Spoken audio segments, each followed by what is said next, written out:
kagulpi na kan mga fish cages sa tahaw kan nasabing lawa kung sain sarong aspeto ini sa kunata dai builong nakakabulos ang tubig sa outlet kay ni apwera kani ana mga pambahog sa sira asin mga ati tundag sa tubig stagnant na sa katubigan kung kaya ang resulta polluted ang tubig mga maniwango na daan sira Nagulpi na ning populasyon. Oo. Surusuan ang mga kumbaga sa harong surusuan na ang mga harong kan sira Gulpi na ang nag-star diit an makukuha ang pagkaon. no Yan. onyan ang mga sira ngaya dyan sabi kan kapitan ka mga niwang na na bako naman presko ang tubig Oh, na may yun. epekto ini sa tilapia kung ang tubig ako mismo na iling ko ang tubig libog na Jesus Mariosep. Oo. Kaso hapon sa meeting kan MDC sa OWAS na pahapyawan ini ni Mayor Domingo Escoto na isyong ini problema sa Lake Bato maabot na daw bako sa nadalibon ang pwedeng maapektaran kundi pati ang OWAS takuroniktado baga ini through kaining Kabilugan River Iyo. sa ngunyan ang tugon baga kan magdigdi kung dahil ikaw nasa sala sa pagrumdum si PBBM na reviewon ang feasibility study kaini na Bicol River Basin project latest update an issue sa Lake Bato nakantos na daa sa kaaraman kan RDC sigun kay Mayor Escoto bilang advance na informasyon sa mga kapitan na nagaratindir ka suhapon kan MDC mag-antisipar ang mga residentes, constituentes kan mga punong barangay na may mga naka-star sa mga gilid kan Kabilugan River ta baka umabot ang mga paghuroron desisyon baka paharalion ang mga residentes along Kabilugan River. Baka yun minakontriber kang polusyon so populasyon kang tao. Bako sa na yan tabi pa de. Gari ang plano papahiwason ang mga salog. Idangan may bitaran na sa mga kadabis na iguanin na bagyo ang prioridad na iibakwar isu mga gilid kan na Kabilugan River ta sige na bagaan bring kat haraluyo na ang mga digging ini mga flood control projects na ini iguanan ni natural ininin mga gatak-gatak dahilan kan mga uminaging bagyo baka rumarampahog magkadireskwado man sanaan mga tao sa gilid kane. Roger. So pipa-antisipar gustong sabihon magtaga surusi irip na gayod nin pwedeng lipatan tabako mabutan pa desisyon kan RDC bigay bartikan na pag-aadal baka paharalion ang mga residentes sa gilid kan Kabilugan River. Yan, okay.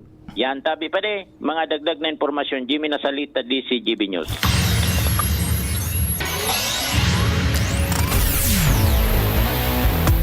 Thank you so much Tabi Chief Jimmy sa dagdag na istorya hali dyan sa kunyan sa 3rd District kan Albay. Sabi di sa mensahe 374 anhuna ni Sara Duterte ang Pilipinas Davao na kung anong gusto ninda masusunod.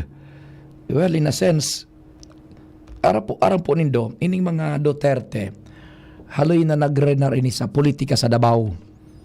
Bako sinda tuod na may nagkukontrabaga kaya araw ka na sa indang mentality sa indang frame of mind kung anong gusto sisunod takot sa indang tao duman yan rightly or wrongly minasunod ang tao ibang niya ng kompleksyon Pilipinas nan sa iyang pigdadara vice presidente siya kaya nadadara pa sa araw kaining sistema siguro na yung parang munisipyo nga o city lang ang pinagkukunyan dahil hindi kulang implikasyon political and security wise dapat pag-iisip pagyaong ka na paano sa second highest position of the land vice presidente or presidente ano man na pahayag mo iguanin implikasyon sa lado kan seguridad ekonomiya foreign relations trade relations iguayan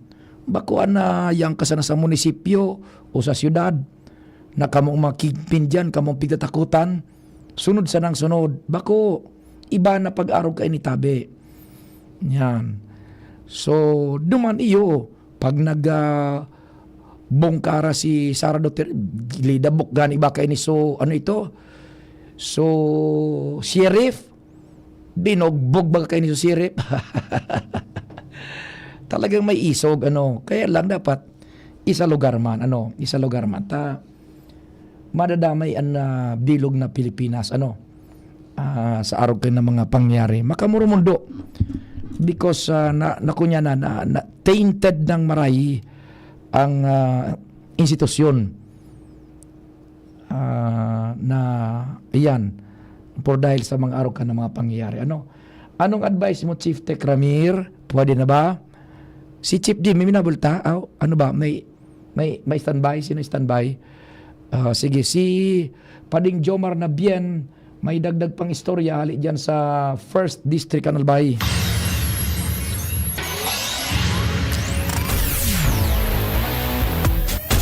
Pading Jomar, maray na po, what's happening?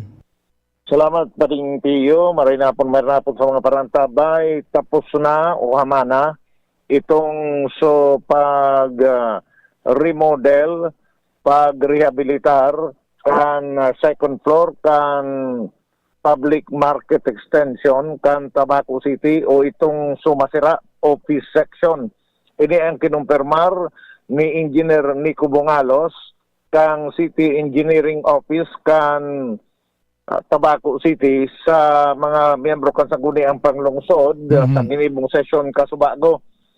Sinabi ni Engineer Bongalos na makalihis nagkapirang bulan natapos na itong second floor as in sa lalong madaling panahon pwede nang okuparon girara ito kan mga paratsenda ning sira na paramihan trust na ibinaba digdi sa atubangan na pwesto kan Tabaco City Market Extension habang pagtatrabaho itong susaindang permanenteng lugar.